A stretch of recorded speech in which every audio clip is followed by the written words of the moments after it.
ChatGPT est-il con? La réponse courte serait non. Enfin, pas tout à fait. Mais être con dans le cas de ChatGPT, ça veut dire quoi? Commençons par rappeler un classique de la philosophie. Descartes et son fameux « je pense, donc je suis ».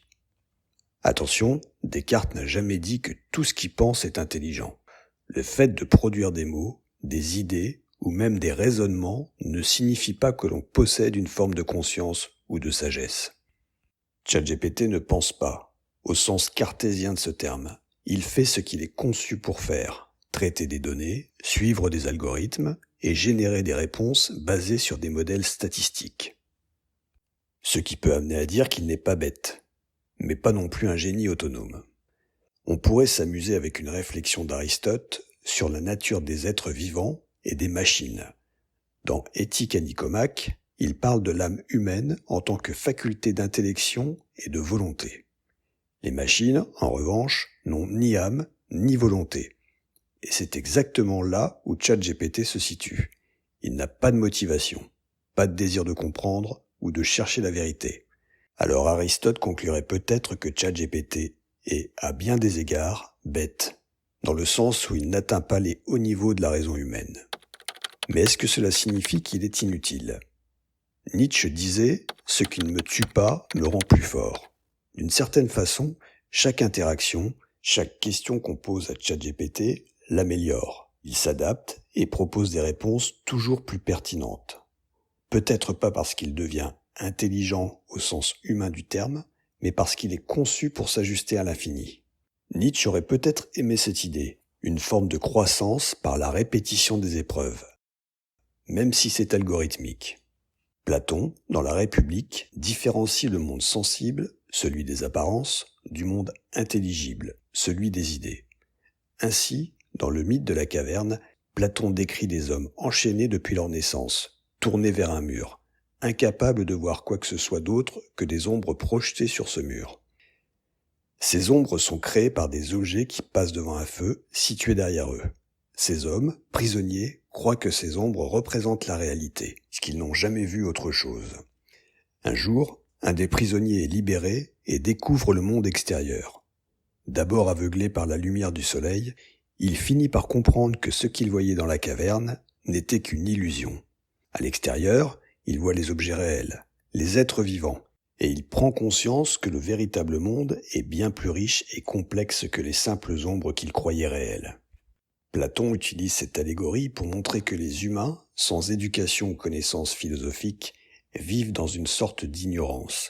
Les ombres sur le mur représentent les croyances et les perceptions que nous avons du monde à travers nos sens. Et ces perceptions sont imparfaites et ne reflètent pas la vérité ultime. Le monde extérieur symbolise le monde des idées, où se trouvent les formes pures et la connaissance véritable. Le chemin pour sortir de la caverne représente le processus de l'éducation et de la philosophie, qui permettent à l'individu de dépasser les apparences pour accéder à une compréhension plus profonde de la réalité.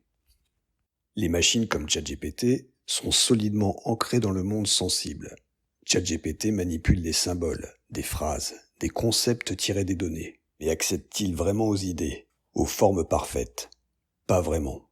En ce sens, selon la pensée platonicienne, ChatGPT ne serait peut-être qu'une ombre dans la caverne, projetant des reflets du savoir humain, mais sans jamais atteindre le vrai sens des choses. Aristote, lui, nous propose une approche plus pragmatique. Il parle de l'intelligence pratique, la capacité à agir correctement dans des situations réelles. C'est là que ChatGPT montre des faiblesses. Il est capable de calculer, d'analyser des données et de donner des réponses. Mais il n'a pas d'expérience du monde, ni de sagesse pratique. Si on lui demande comment gérer un conflit avec un collègue, il pourra donner quelques conseils basés sur des données, mais il n'aura pas l'intuition humaine qui pourrait prendre en compte des émotions complexes ou des contextes subtils. Si l'on regarde Kant dans Critique de la raison pure, il distingue deux types de connaissances, a priori et a posteriori. L'humain a la capacité de connaître certaines choses avant même l'expérience, a priori, comme les mathématiques ou la logique. ChatGPT, lui, fonctionne exclusivement avec des données a posteriori, Tout ce qu'il sait, il l'apprend des interactions et des informations qu'il a digérées. Il ne peut pas, par exemple, développer une idée entièrement nouvelle par lui-même. Kant dirait donc qu'il est un outil puissant, mais limité, car il ne peut pas atteindre la connaissance purement rationnelle, déconnectée de l'expérience. Passons à Nietzsche qui, lui, aurait peut-être une autre vision.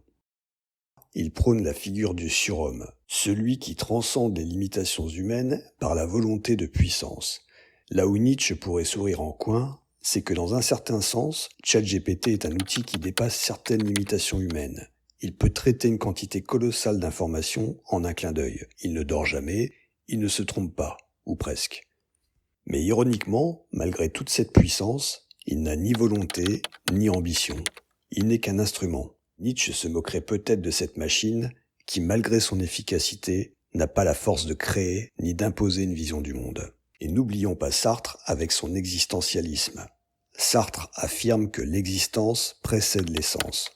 Autrement dit, nous, les humains, nous créons notre propre sens à travers nos actions. ChatGPT n'a ni existence, ni essence au sens sartrien. Il ne fait que réagir à ce qu'on lui demande. Sartre conclurait qu'il est fondamentalement vide, sans projet, sans liberté. La liberté d'action est une notion qui lui échappe totalement. Il peut générer du texte, mais c'est toujours en réponse à une stimulation extérieure. Sartre aurait probablement vu en lui l'exemple parfait d'un être qui est pure facticité, sans transcendance. Bergson, de son côté, s'intéresse à la différence entre l'intelligence et l'intuition dans l'évolution créatrice. L'intelligence, dit-il, est pratique, technique, mais l'intuition est ce qui permet de saisir les choses dans leur durée, dans leur essence vivante. Là encore, ChatGPT est du côté de l'intelligence purement technique. Il analyse les mots, les chiffres, il fait des connexions logiques, mais il ne peut pas saisir l'élan vital, ce souffle qui rend la vie et l'esprit humain si riches et imprévisibles. Bergson dirait qu'il manque de cette étincelle intuitive qui fait la beauté de l'intelligence humaine. Et si l'on pousse la réflexion avec Alan Turing, le père de l'informatique moderne, il poserait la question autrement. Dans son célèbre test de Turing, il se demande si une machine peut être considérée comme intelligente, si elle est capable de tromper un être humain, lui faisant croire qu'elle est elle-même humaine. Selon ce critère, ChatGPT pourrait très bien réussir à paraître intelligent dans certaines conversations, et cela ne répond pas à la question fondamentale de l'intelligence réelle. Turing, pragmatique, nous met face à ce dilemme. Faut-il juger l'intelligence d'une machine par ses résultats ou par ses mécanismes internes ? Si c'est par les résultats, peut-être que ChatGPT n'est pas si con après tout. Enfin, terminons par Heidegger. Explore l'idée d'être dans Être et Temps. Pour Heidegger, la technologie est un moyen de révéler le monde, mais elle risque aussi de nous éloigner de notre propre être-là, notre capacité à comprendre notre existence dans sa plénitude. ChatGPT est au fond une abstraction, un assemblage d'algorithmes et de données.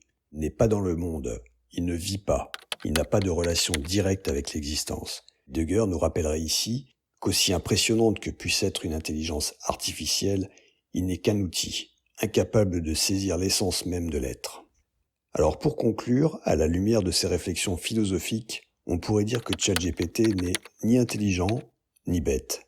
C'est une sorte de miroir de nos propres réflexions et questions. Comme dirait Socrate, la seule chose que je sais, c'est que je ne sais rien. La seule chose que ChatGPT sait, c'est ce qu'on lui dit. En fin de compte, l'intelligence est peut-être bien plus que des calculs et des réponses rapides. C'est la capacité à rêver, à imaginer, à questionner. Et cela, pour le moment, ChatGPT nous le laisse, à nous, êtres humains.